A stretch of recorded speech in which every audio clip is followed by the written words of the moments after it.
Hi, I'm Nina. Thanks for watching Nina in the Kitchen, where today we're doing cranberry nut bread. I love this bread. The flavors are just so nice. They're not too sweet, but it's a great tea time sort of bread. Great to give out as gifts over the holidays. And very simple, easy to go together. So here's the mise en place. In here I have 2 cups of flour, 1 cup of sugar, 1 teaspoon salt, 1 teaspoon of baking powder, and 1/4 teaspoon of baking soda. And I'm going to sift this by using a whisk, because I hate cleaning those little sifters. This is much easier, it gets the job done. Look how nice and aerated that is. So that's done. The rest of this is, I have 1½ cups of chopped cranberries. I have 1/2 cup of toasted and chopped pecans. I have 2/3 cup of buttermilk, 1 tablespoon of orange zest, 1/3 cup of the juice. This came from 1 large orange. 6 tablespoons of melted butter that was melted and cooled, 1 large beaten egg, and these are my 2 additions to this recipe. One is, if you made the cranberry orange relish that I posted earlier, this is a cranberry orange relish, and I'm going to put a couple of tablespoons just right along the top as a topping to this cranberry bread.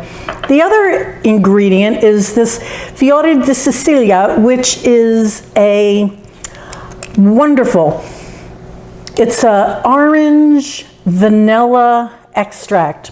And anytime you use anything where oranges can go in, maybe a pound cake or something like this, this is such a nice addition. It's just a beautiful flavor. I love it, and it makes things kind of special. You don't need much of it. I'm just going with 1/2 teaspoon on that. You don't have to use this at all. You don't even have to add vanilla, but I love those flavors, so in it goes. Let's just talk about cranberries for a moment. These are fresh cranberries, and they're roughly chopped, and by a rough chop, I mean they're left in big pieces.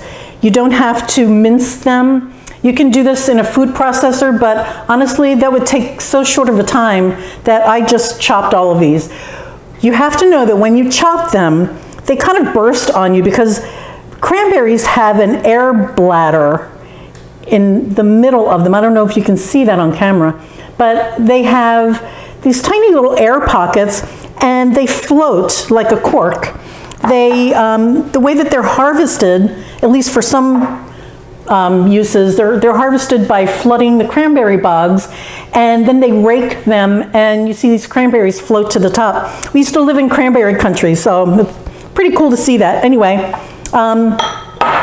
this all goes together very quickly. I have my dry ingredients in here, and even though sugar is considered a wet ingredient in baking, it's in this bowl of dry ingredients, and everything just goes in. You mix it up, and that's the bread. So here's my buttermilk. If you don't have buttermilk, you can put a teaspoon of white vinegar or lemon juice into milk, into 1 cup of milk, and that will create a buttermilk for you. This is the melted butter goes in. Everything just gets dumped right in here. The orange juice, the egg, and my little secret weapon for extra flavor. That's 1/2 teaspoon. Smells so good. And you just mix this up. And if you know me, I like my power tools. I like my mixers, I like my food processor, but this takes so little time that it's just as easy to do it this way. Look at this, we're done.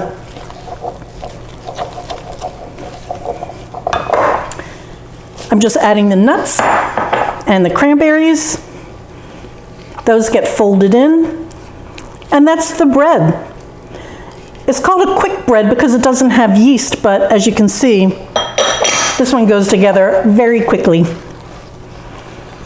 Fold these in. I have a prepared pan that I've just used some cooking spray on, but if you don't have cooking spray, you can use flour and butter first, sorry, and then you just go in with some flour, tap the flour around the pan.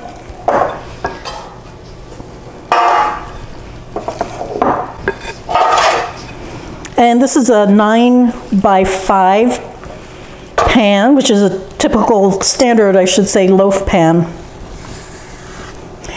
And I like, and this is kind of a chefy tip, I like to put things in whole, and then I also mince things. So, for example, if I were doing mushrooms in something, I'd leave some whole, and then others I would mince fine.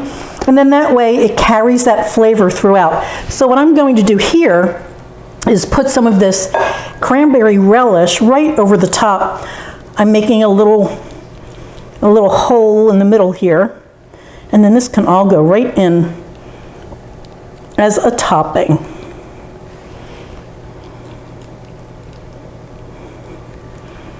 Just swirl it around.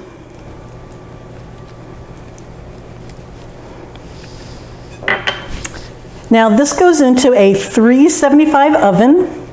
I'll keep it there for 20 minutes, and then I'm going to drop it to 350, and then it'll be about 45 minutes after that this is ready. So I'll see you then.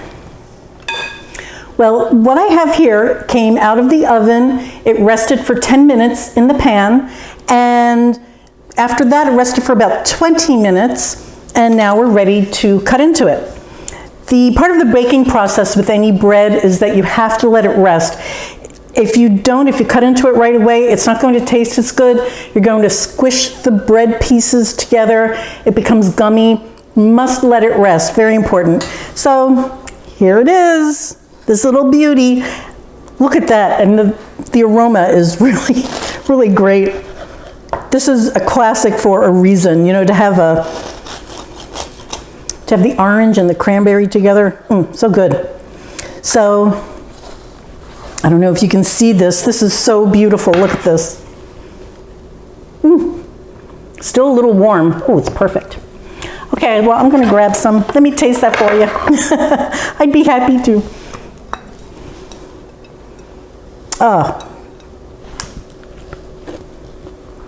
The texture is so good. I love orange and cranberry together.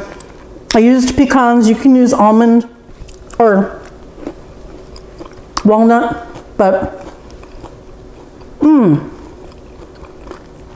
it's sweet, but it's not too sweet. I could eat this for dessert. In fact, this with a little vanilla ice cream would be excellent. But also it's a great tea cake, great breakfast bread. It's great for brunches. It's great to give away to your friends. You know, make them in the little containers and give them away for Christmas. Well, I hope you try this recipe. If you do, let me know. If you liked this video, please like and subscribe. I'll do more. Thank you so much for watching. Bye, guys.